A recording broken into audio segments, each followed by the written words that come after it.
Let's All see right. your me. Let's see your Mickey, she said. Okay. Mickey. Mickey Okay. stands for a fantastic communication. I don't know about that. I do. Yeah, I have my doubts I too. had my Yeah. doubts. Okay, well, let's get started. So today we're going to be talking about communication. There are four primary communication styles. There's assertive, passive, aggressive, and passive aggressive.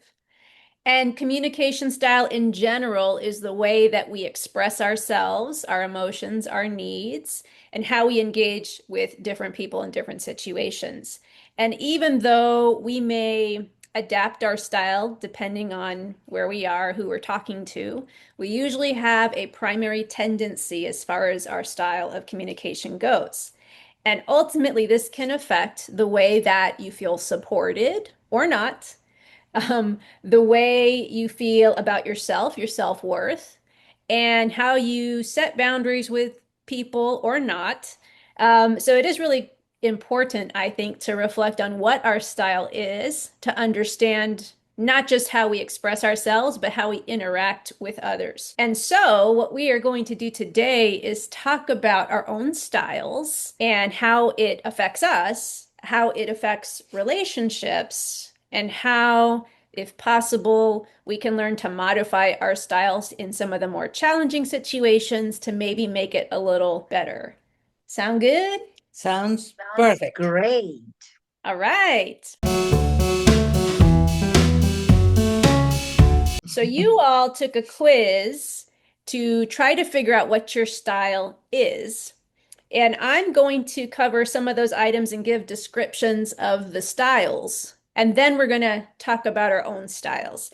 That way, the people watching can play along and maybe try to figure out what their style is. The first style we're going to talk about is assertive. And so I'm going to throw out some statements that reflect an assertive style. So someone who's assertive feels they can express their own thoughts and they're good at making compromises. They can also say no when appropriate. This is typically the most respectful style because it allows you to clearly communicate your needs while also being willing to hear other people out, right? So there's some balance and some compromise. They know when to say no, as I said, when it's required. They show direct but respectful communication. Usually, because when we communicate, it's not just what we say, but also what we say, our nonverbal cues, how our body moves around, right? So, assertive people maintain friendly eye contact, good posture, and they're kind. And so, I'm going to do show and tell as I talk about the styles to make this really clear. So, today I'm wearing a shirt that says no. So, the assertive person would say no with a period. Very clear. Not yelling, just no. So that's assertive. Okay. Got you. The passive person feels like if they express their feelings, the other person might get mad at them. So they're less inclined to be clear about what their needs are. And they might even ignore their own feelings in a situation to avoid any problems. The passive person are typically quiet. They don't seek attention. They may act indifferent, which can also look like you're disconnected because you're not really involved or engaged. And in the process, their needs don't get met. Their nonverbal cues include poor posture, maybe a soft voice, maybe fidgeting. The way I see them when it comes to my shirt is probably their no would be small letters. No. Right? You can barely hear them. Maybe even a question mark, If like, they ever say it. right? If they even say it, they may say, no. Yeah, that's the passive person. Now, the Okay. aggressive person Oh, may okay. say, if they can reflect enough, some of my friends might be intimidated by me. My way is always correct. And Mhm. sometimes they may say I often swear, yell, or am verbally aggressive towards people. Again, if they can reflect on that. So they express their thoughts and feelings and tend to dominate conversations. They may even interrupt others when they're talking because they feel their thing is more important. It Mhm. definitely creates potential ruptures in relationships because, like I said earlier, people might feel intimidated or even scared of these people. And so they may even invade your personal space, kind of get really close and, even over you sometimes. They maintain really intense eye contact. And so I think this person would say, no, with a big exclamation mark, right? I think that's what they would say. Okay, okay. Now, the passive aggressive person, when they're angry with someone, they might ignore them or give them a silent treatment. When they're angry, they may mock people in some way. So the passive aggressive person may seem passive on the surface, but often have more aggressive motivations. And so sometimes this is confusing to the receiver because they can tell like what they're saying, but what they're giving off doesn't match. And sometimes they can feel manipulated by them. This person might mutter or give you the silent treatment, as I said, or use sarcasm. And so I think the person in this case would say, if you say it's no, I guess it's no, that kind of thing. So those are the four styles. So Okay. now I'm going to ask you, based on all that, what you think your style is. And maybe as you're talking, maybe even reflect on where you think that came from. Because a lot of our style is shaped by circumstance too, what we observe and what we see, and even socially, what's acceptable for us to express. So I'm going to start with Mom. What is your communication style typically? Well, I think of the definitions, I probably am more passive style. Not only in that I have a tendency to think of, other people's feelings before mine, but I think what you mentioned, it had a lot to do the way we were educated. I was, a child and a young adolescent in the end of 50s, beginning of 60s. And in Mexico, you had, I think we have said this before, very clear guidelines, socially speaking. So they would tell you, for example, when you could talk, there were questions that you would not ask, although very free-spirited people would, or girls would, which were the ones that were more taught about these things, they would be free spirited and ask and question anything. But in general, you had to follow those social lines, guidelines. So much so because when I first got in the United States, when I got married, and I heard the word assertive, I really didn't know what that meant. And I tried to think in Spanish, asertivo, asertiva. I have never heard that word. And then I realizing people that are so confident, especially, people in the United States, they speak freely what you're thinking. I could see what that was.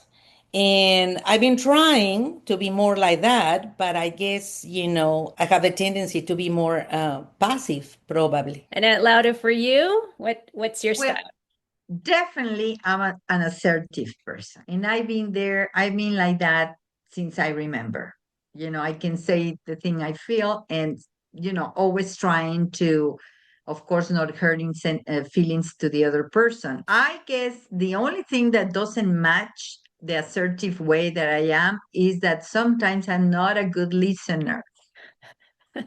Like I'm thinking about my son, for instance, no, that he's talking to me, and when he has, his chance to talk, I kind of start doing things different, not paying attention. Seems like I'm not paying attention. So I have learned during this time, that when you're talking to someone, you definitely want to sit down and listen to the person, right? And just be there for that person and get a communication speed like it's supposed to be. Hmm. I learned that too at work Hmm. because at work usually is when you have this conference or meetings, Hmm. you definitely have to pay attention what other people is saying.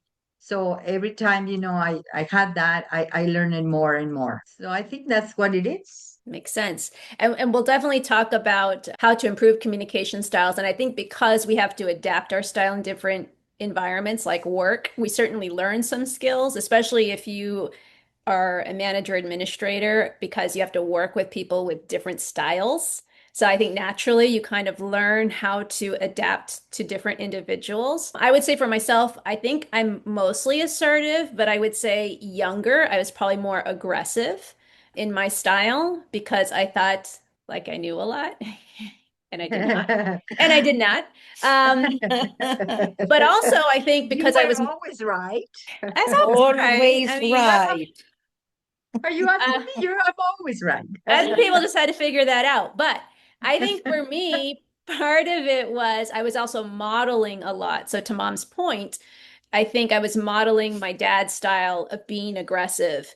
And over time, of course, certainly as I started going deeper into my studies for my profession, I opened up more to what you're talking about, Aunt Lauda, as far as there's a way to communicate your needs, but also be friendly and compromise and hear other people out as far as their needs to really, offer up a stronger relationship as opposed to you just trying to dominate anybody else or come off like your needs are more important than other people, right? Which is what tends to happen when you're aggressive. I think over time I learned to be more assertive, less aggressive. But there might be moments, as I said, in different environments with different people, a different style may pop up. And so I know at times the aggressive style pops up, but I think most of the time I'm pretty assertive. So, and Mom, you started talking about this a bit, but how effective is your primary communication style, and how does it affect you? So we'll start with you. Well, being passive and trying to, not hurt other people instead of talking more clearly and being assertive, at the same time being respectful. I had to work with that because I have to say it's difficult for me to say no. And many a time, sister in family would say, you need to learn to say no, you know. And it's Oh, not that yeah. I'm bitter or I sacrificed, well, too many things, but I'm working on it. It affected the way I could probably misunderstand or being misunderstood because of not being, clear in what I was trying to say instead of going around it.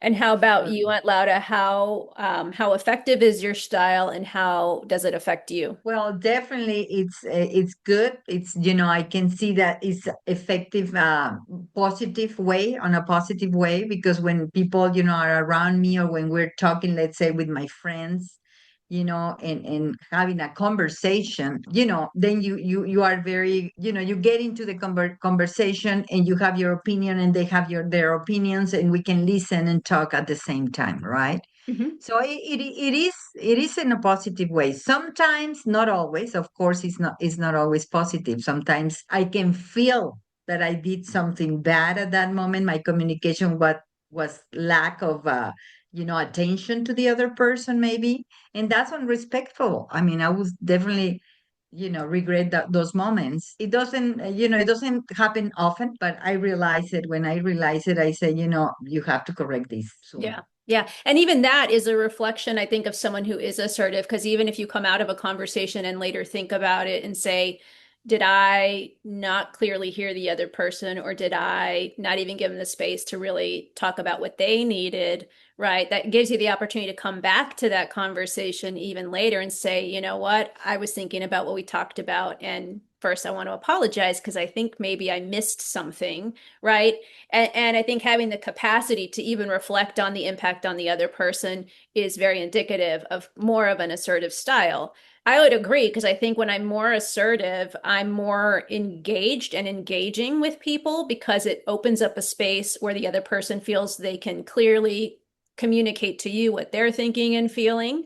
And being assertive doesn't mean you're going to agree with what they say or vice versa. It just means let's talk this through and come to some agreement, right? And compromise. And that's a good way to negotiate relationships, right? Because then each person can leave feeling valued, mutually valued. And that's the goal of a relationship.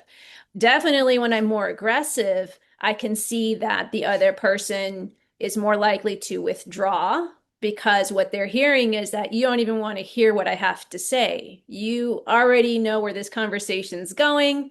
You think your need is more important, that you're right. So I'm just going to back away now. And maybe they retreat permanently, right? Because they don't feel heard or have the opportunity to even be heard. And so it can be very damaging for relationships, because at some point someone's going to say, I don't have a voice in this relationship. And I know in assertive situations, I feel like that's a good way to nurture the relationship and create longer lasting relationships. So I definitely feel better when I can be assertive, and that's how it affects me. Now, Yeah. thinking about a relationship that doesn't go so well all the time or didn't go so well from the past, how would you describe the communication style of that other person? So, Mom, you go first. Well, thinking, for example, and this can go probably with any relationship, but thinking of the relationship in my marriage, for example. Yes, he was rather aggressive, either his temperament or because his profession was a United States Marine. Would come to the point that I trying to communicate as clearly as possible.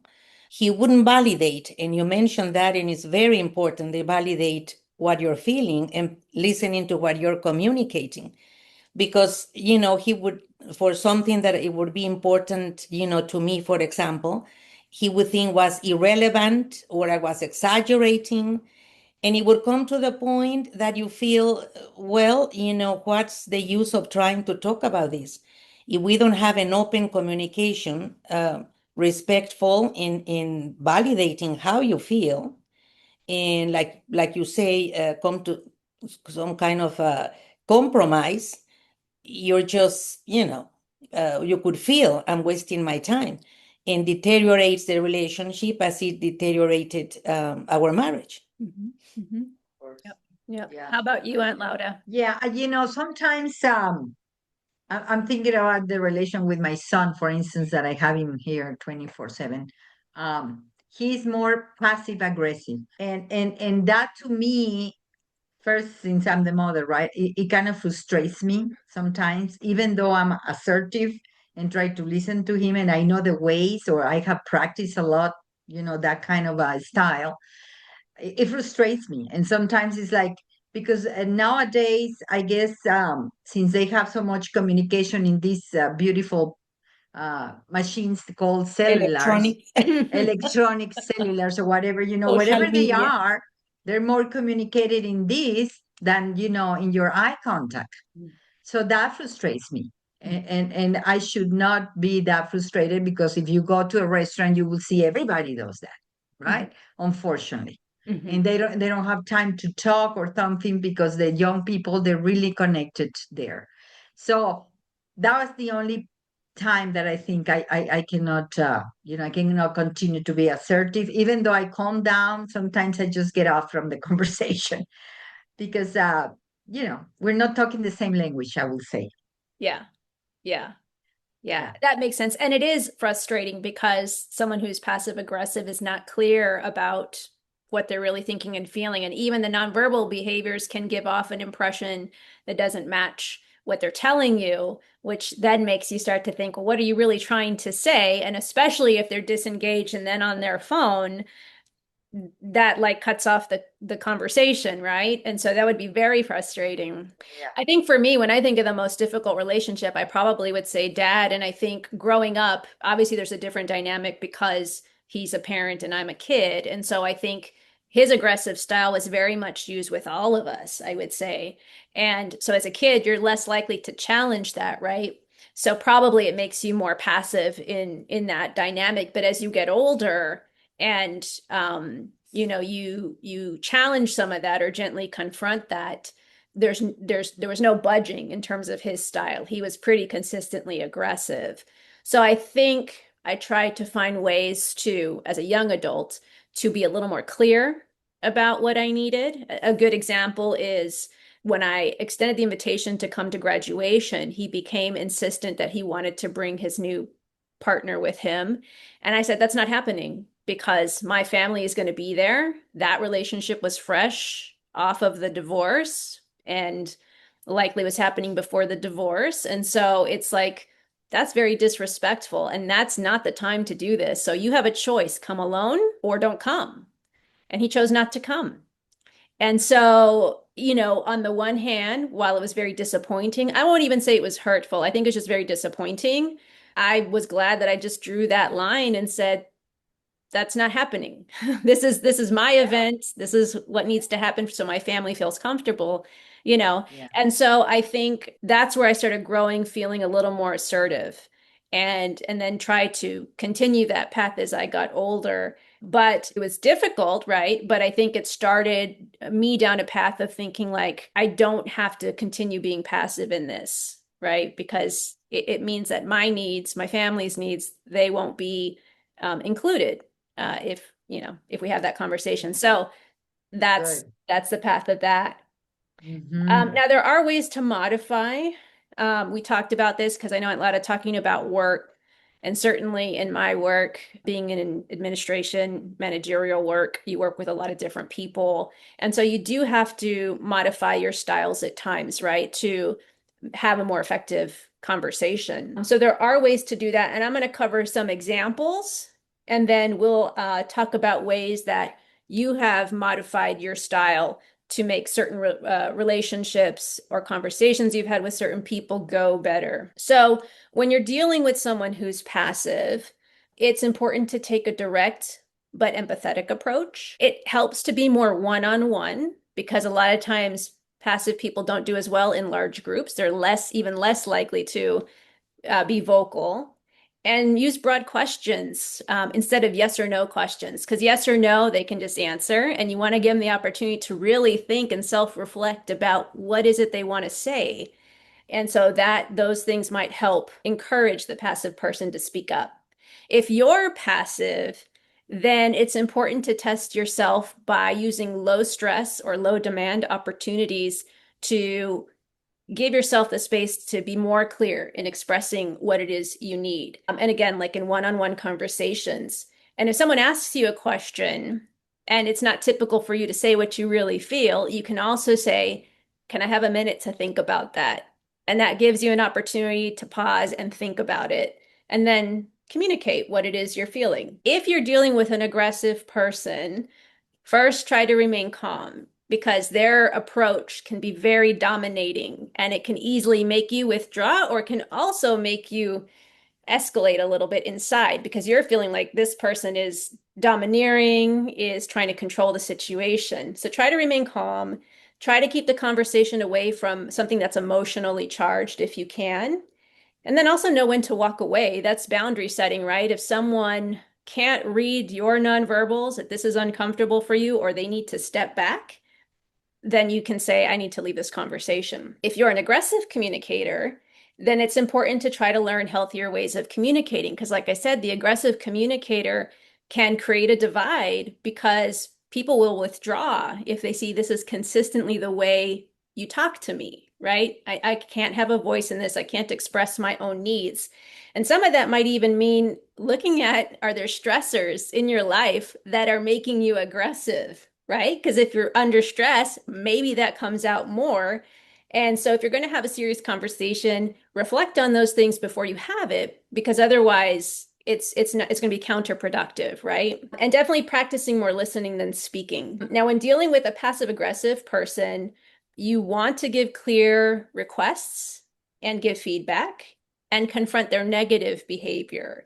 Because again, the passive aggressive person might say something but give off nonverbals like rolling eyes or things like that, that clearly you're like, what you're saying is not matching what I'm seeing. If you're passive aggressive, find ways to communicate clearly. And so you have to practice things like, I'm feeling frustrated and here's why, versus if you say that I can't go, then I guess I won't go. Talk about that, right? Why are you frustrated by that? Now, being assertive, again, is probably the more ideal communication style. So to practice certain skills will help you hone in on being more assertive. Things like active listening, encouraging others to share ideas, even thinking about when you have a conversation, taking pauses to give the other person an opportunity to respond, right? be open to feedback, because if you're asking questions, you are going to get feedback. So be prepared to receive the feedback. Be okay with that. Come in with no expectations, really, right? Like keep the space open for them to share openly and candidly. And then, like I said, learn when to say no. And it doesn't have to be no with an exclamation mark. It can just be, no, I'm not doing that. Not sure. Um, No. Okay. and using I statements is very helpful, right? Instead of saying, Yes. you are blank, I Yeah. feel. So that also If you helps. just, sorry to interrupt, but when you went to the with the finger, also that's bad, right? You don't point the person, or you don't, That can you come off know, as aggressive, right? Because that's that's one of those aggressive. nonverbal cues that can elicit that feeling of like, whoa, Yeah, because it exactly. invades your space when you do this. So Exactly. yeah, for sure, for sure. Okay. So those are different ways you can respond to someone who is one of those styles, or if that's your style, you picked up there's some ways you can try to practice improving it and working closer to being assertive. But there's going to naturally be things that get in the way of us remembering, like, how can I improve my own communication? So I'm wondering if you have actively tried to improve a communication with someone, where what things got in the way of doing that. You want to start?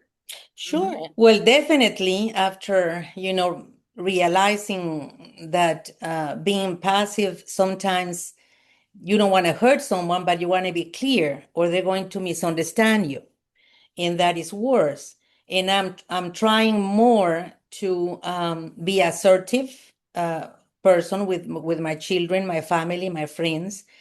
I think one of the things is that I have a nervous temperament, and sometimes that kind of also makes you No, no, you don't. You're so makes sweet. you feel makes you feel You never well, I might explode. as well don't say much, but that makes no sense, because you have to, like you say, validate what the other person is telling you, listen, and calm down Calm and down. listen. But and then, for example, I think, well, the past is the past. Mhm. There's nothing much I can do about the past, but the present counts in any relationship, and the important thing is that they validate you.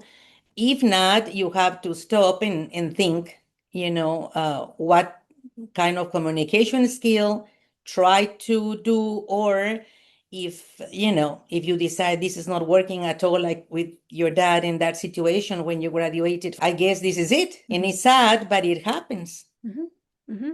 And that's important to note. Like we also have general tendencies of our baseline emotions, right? Some people are very calm people, and you know, some people go with the flow. They're very easygoing. Some people are naturally nervous and anxious. Some people are a little more depressed, right? So they're probably less likely to vocalize what they need because, they're in it.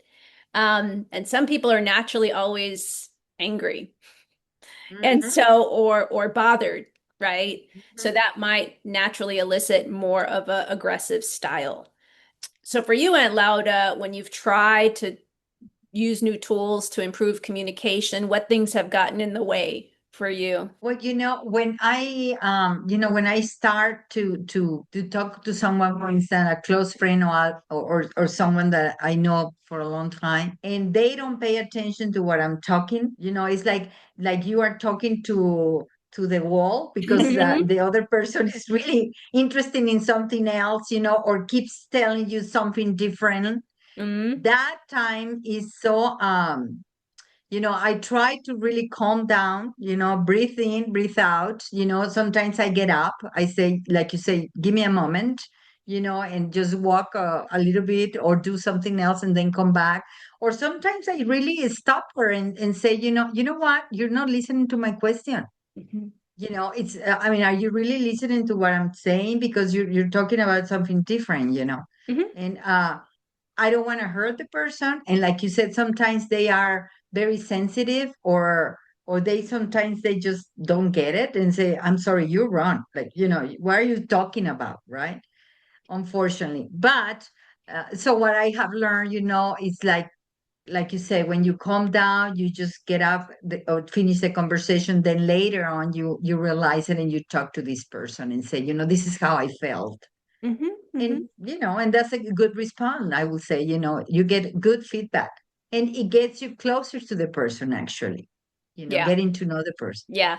And I think that's a great point too, in terms of when you know you're going to have certain kinds of conversations, if it's a little more involved or something more serious, you want to make sure the timing is right and that both of you are in a space to focus on the conversation. Like you said, Mom, mindfulness is a piece of it. Like just being aware of environment, is it conducive to having a productive conversation? If someone is on their computer working on something else and you want to talk to them about something serious, chances are they're not going to focus on your conversation, which is going to frustrate you. And then you have to make a decision. Do I continue this conversation knowing probably that person's not going to hear 90% of it and probably do the same thing or miss a detail that comes up later? Or do I say, now's not the right time, in an hour, can we please meet in this space so that we can have a focused conversation about this, right?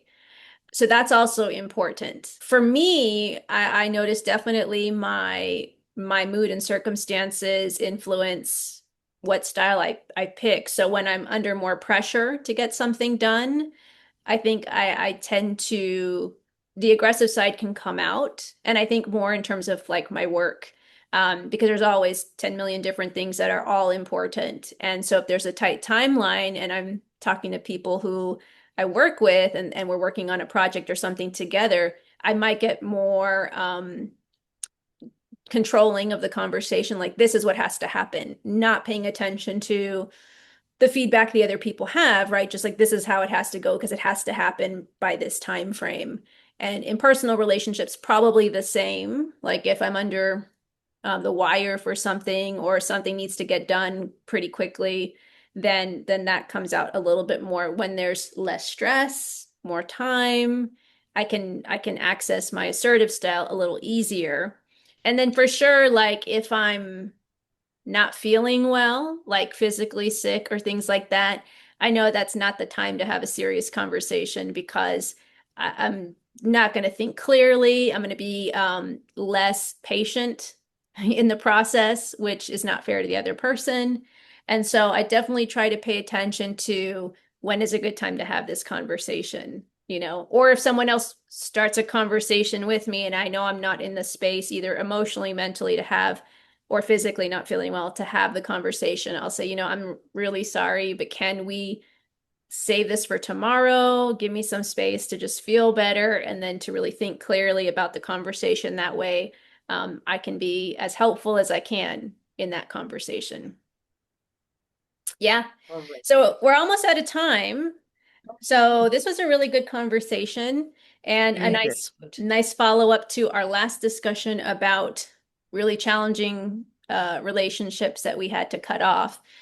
Knowing your communication style, understanding their communication style gives you a window to figure out, is there a way to work this relationship out? And sometimes there's not, but that gives you the opportunity to think about that, right? So that you have another choice rather than cutting them off.